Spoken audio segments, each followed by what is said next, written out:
When you think of jobs in the Middle Ages, you might picture knights, blacksmiths, or farmers. But did you know there were some truly unusual, and even bizarre, professions back then? From Gong farmers to Leech Collector, people in the Middle Ages had to get creative to make a living. Today, we're looking at 5 unusual jobs from medieval times that you probably won't believe existed.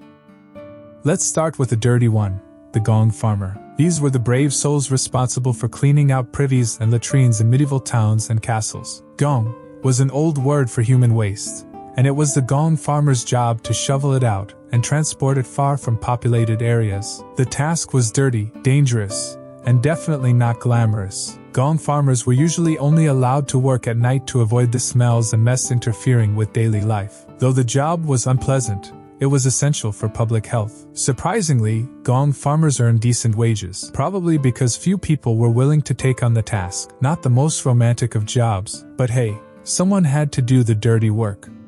Next up, we have a job that's both strange and uniquely medieval: the whipping boy. This was a young boy assigned to take punishments on behalf of a young prince or noble. Since it was considered inappropriate to physically punish royalty, a whipping boy would be punished instead whenever the prince misbehaved. The idea was that the prince would form a close bond with his whipping boy, making him less likely to act out, knowing that his friend would suffer the consequences. While it sounds harsh, many whipping boys grew up alongside their royal companions and received benefits and social connections in exchange for their sacrifices. Talk about taking one for the team, or in this case, the throne. In medieval medicine, bloodletting was a common practice, and leeches were a primary tool for it. Enter the Leech Collector, a person whose job was to collect leeches from swamps, marshes, and rivers to supply to doctors and healers. Leech collectors often used their own legs as bait, wading into the water until leeches latched onto them. They'd then pull off the leeches and place them in containers for sale.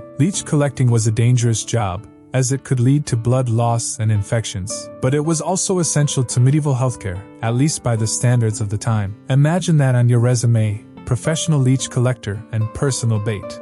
With crowded towns and a lack of sanitation, rats were a huge problem in medieval Europe, especially during times of plague. Enter the rat catcher, a job dedicated to capturing and killing these disease-carrying pests. Rat catchers were essential to keeping towns and castles clean, or at least as clean as possible. Rat catchers used traps, poisons, and sometimes their own hands to catch rats. Some even kept pet ferrets or trained dogs to help. It was a risky job, as rat catchers were constantly exposed to fleas and other diseases spread by rats. Ironically, they were often paid well, considering their high risk of illness. Not exactly your dream job, but if you were good with rats, it could bring in some decent coin.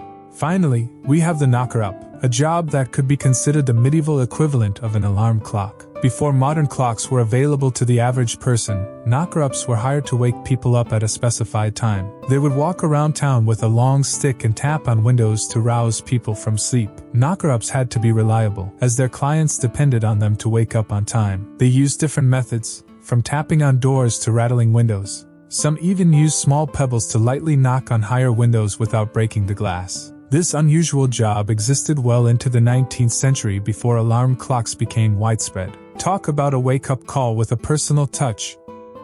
If you enjoyed exploring these weird and wonderful medieval jobs, be sure to like, subscribe, and hit the notification bell for more history that surprises and entertains. Let us know in the comments, which of these jobs would you have least liked to have? We'd love to hear from you. Stay tuned with InspirEclipses for more intriguing glimpses into the past.